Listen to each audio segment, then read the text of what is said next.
പരിശുദ്ധ സ്വർണം വിശ്വസ്ത കരങ്ങളിലൂടെ JJ Gold and Diamonds, പുത്തൻപള്ളിക്ക് പിൻവശം, പള്ളിക്കുളം റോഡ്, തൃശൂർ. വടക്കാഞ്ചേരി കരിമരക്കാട് ശിവക്ഷേത്രത്തിലെ പ്രതിഷ്ഠാ മഹോത്സവം ഭക്തിസാന്ദ്രമായി ആഘോഷിച്ചു. നൂറുകണക്കിന് ഭക്തജനങ്ങളാണ് ചടങ്ങുകളിൽ പങ്കെടുക്കാനായി ക്ഷേത്ര സന്നിധിയിൽ എത്തിയത്.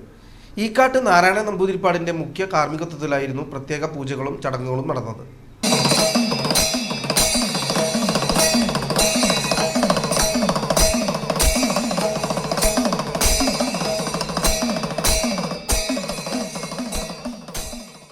രാവിലെ ഗണപതി ഹോമം, നവകം, പഞ്ചഗവ്യം, ഉപദേവതകൾക്ക് ഒറ്റക്കലശം, ശ്രീഭൂതബലി, ഉദയാസ്തമയ പൂജ തുടങ്ങിയവ നടത്തി. രാവിലെ 10 മണി മുതൽ ക്ഷേത്രം നടപ്പുരയിൽ അരങ്ങേറിയ ഗംഭീര പഞ്ചവാദ്യം ആഘോഷങ്ങൾക്ക് കൊഴുപ്പേകി.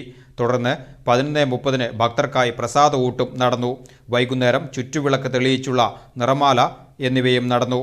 ദേവസ്വം ഓഫീസർ മഞ്ജുഷ്, ഉപദേശക സമിതി president Rajesh, secretary PS Sudheesh Kumar, Aniruddhan, doctor Narayanan, PB Menon തുടങ്ങിയവരും വിവിധ ഉപദേശക സമിതി അംഗങ്ങളും ചടങ്ങുകൾക്ക് നേതൃത്വം നൽകി.